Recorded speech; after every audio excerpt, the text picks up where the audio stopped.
just the facts of it. You and me, we don't see anything identically. Oh, it's the truth. Me and you, we feel and do differently. But now I think it's time I walk across these lines. You don't look like me, don't act like me, don't even think a thought like me. But you matter to me, definitely. It don't matter, cause you matter. Kindness fits everybody. Everybody wants kindness. Kindness serves everybody. Everybody needs kindness. Kindness fits everybody. Everybody wants kindness. Kindness serves everybody. Everybody needs kindness. Why do we always run and hide? Pick our sides. Say we tried. Irrationally, we scream and shout. Get it out. We keep our doubts indefinitely. But now I think it's time we walk across these lines. You don't look like me, don't act like me, don't even think a thought like me. But you matter to me, definitely. It don't matter, cause you matter. Kindness fits everybody. Everybody wants kindness. Kindness serves everybody. Everybody needs kindness. Kindness fits everybody. Everybody wants kindness. Kindness serves everybody. Everybody needs kindness. The world we want won't happen in our blindness. No, I'll do my part and meet you here with kindness. 2, 3, 4. You don't look like me, don't act like me, don't even think a thought like me. But you matter to me, definitely. It don't matter, cause you matter. Kindness fits everybody. Everybody wants kindness. Kindness serves everybody. Everybody needs kindness. Kindness fits everybody. Everybody wants kindness. Kindness serves everybody. Everybody needs kindness.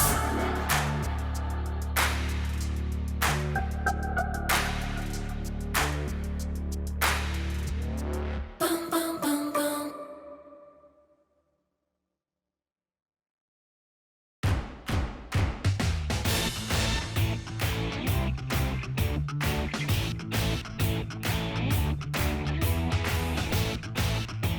Hey, I'm Haley, and I am just performing one of my many duties as a super fan, and that is sending out fan mail.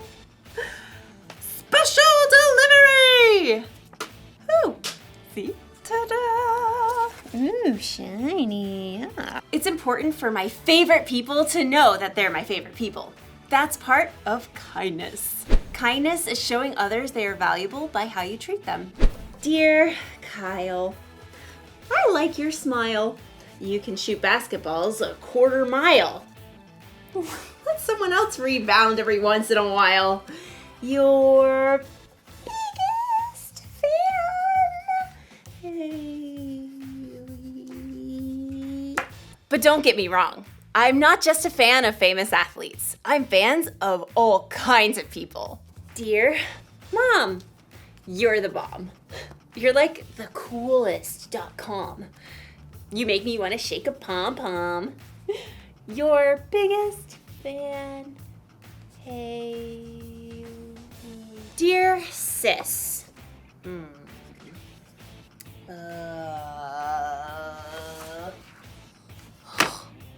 Okay. Well, I'll tell you this. The annoying way you chew is something I don't miss. And your taste in music makes me want to hiss. Your sis. Haley. Did you ever notice that it's harder to be kind to the people that you're closest to? Well, as you'll see in today's story, sometimes the people we're closest to are the people who need our kindness the most. I should probably rewrite this card to my sister. Yeah. See you in a bit. The Bible. It's 66 books of history, stories, letters, and poetry that fit together to form God's one big story. The epic adventure of how He created us and loves us so much that He made a way to rescue us. As we travel through the Bible, from Genesis to Revelation, we discover people who met God and found their lives changed forever. Now, for an amazing story. Inspired by the Book of Ruth. In the land of Moab, there lived a young woman named Ruth. She married a man from Judah and must have dreamed of a large family and many children. We'll name them Zeke and Hannah and... But Ruth's happily ever after ended before it began. Her husband died and his brother too, and that left Ruth alone with her sister-in-law Orpah and her mother-in-law Naomi, whose husband died too. I have nothing left. Naomi had come to live in Moab during a famine in Judah, but she had gotten word that there was plentiful food in her homeland again, so she planned to take a road trip. Ruth, Orpah, go back to your family homes. May the Lord show you kindness as you have shown me. So Orpah kissed her mother-in-law and left, but Ruth wouldn't budge. I'm going with you. Look, your sister-in-law is going back to her people. Don't urge me to leave you or to turn back from you. Where you go, I will go. Where you stay, I will stay. Your people will be my people, and your God, my God. Well, okay then. Finally, after a long and dusty journey, the two women arrived in Naomi's hometown of Bethlehem. Everywhere along the road, barley rippled in the breeze, golden and ready to harvest. Is that Naomi? She don't look so good. Don't call me Naomi. The Lord has made my life bitter. I went away full, and the Lord has brought me back empty. Don't listen to them. You just need dinner and a nap. Finding food was their top priority. Some of those barley fields belong to my husband's relative, Boaz. The grain is being harvested right now. Let me go to the fields and pick up the leftovers. Go, my daughter. The law instructed the landowners to leave behind some of the harvest for people who needed food, so Ruth followed behind the harvesters, gathering every bit of barley that fell to the ground. Barley. Let's see. You can barbecue it, boil it, broil it, sauté it. Ruth worked hard in the heat of the day. In the afternoon, Boaz came out to survey the harvest. The Lord be with you. The Lord bless you! Boaz spotted Ruth hard at work and asked his overseer, Who is that young woman? She came back from Moab with Naomi. She asked if she could pick up the extra grain and has barely rested all day. Boaz was moved by Ruth's care for Naomi. He waded through the barley to speak with her. Stay here and follow along where the men are harvesting. I'll make sure no one bothers you. And when you're thirsty, you get a drink from the water jars. Why are you so kind to me, a foreigner? I've been told what you've done for your mother-in-law, how you left your homeland to come here. May the Lord reward you. Boaz offered Ruth bread and roasted grain to eat, and at the end of the day, she was able to bring a large amount of grain home to Naomi. So much food!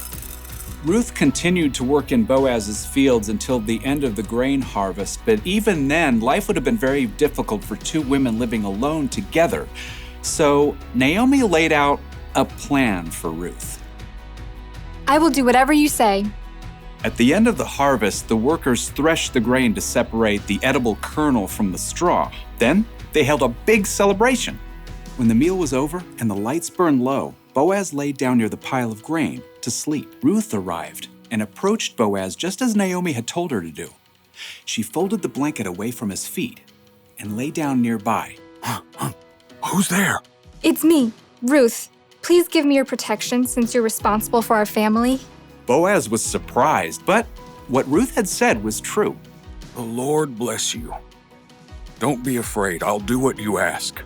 Everyone knows you are wise and kind. Even though Boaz agreed to help Ruth, there was a family member who was closer than Boaz. So in the morning, Boaz set out to meet that man and the town elders to settle the matter. I will buy Naomi's land and also marry Ruth, if you will let me.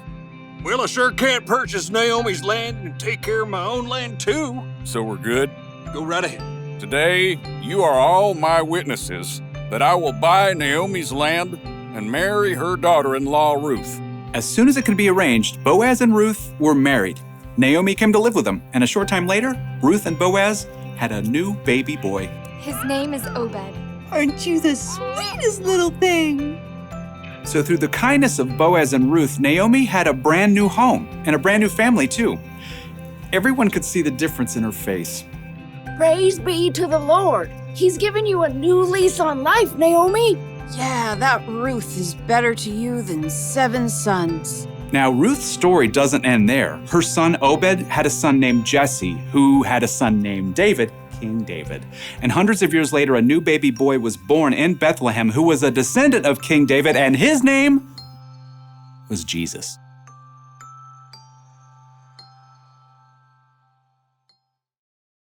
A lot of kindness was being shown in Ruth's story. Boaz was kind to Ruth, Ruth was kind to Naomi, and through them, God was kind to all of us. Did you know Ruth was the several greats later great grandmother of Jesus? Isn't that amazing? I am a huge fan of Ruth. Dear Ruth, here's the truth. I've been a big fan ever since my youth. Your biggest fan, Haley. Kindness matters, especially when it comes to the people we're closest to, like our family and friends. But the people we're closest to are the people who can also get on our nerves, right? So we're not always kind to them. Or sometimes we assume those people know how we feel about them, so we never tell them. But we shouldn't assume. We should tell people when we care about them. Or send them a letter. Special delivery to Ruth! And we should be kind to our friends and family, even when they get on our nerves, because God can use our kindness to do amazing things in their world. So here's the one thing to remember today. Be kind to your family and friends. Don't let your favorite people forget they're your favorite people. Dear sis, listen to this. If I didn't say I love you, it'd be amiss. Come on over sometime and we'll reminisce. Your sis, Haley. Yeah, there. Well, that's a much kinder card to someone who will be my sister for my entire life. Love you, sis. Yay. See you next time.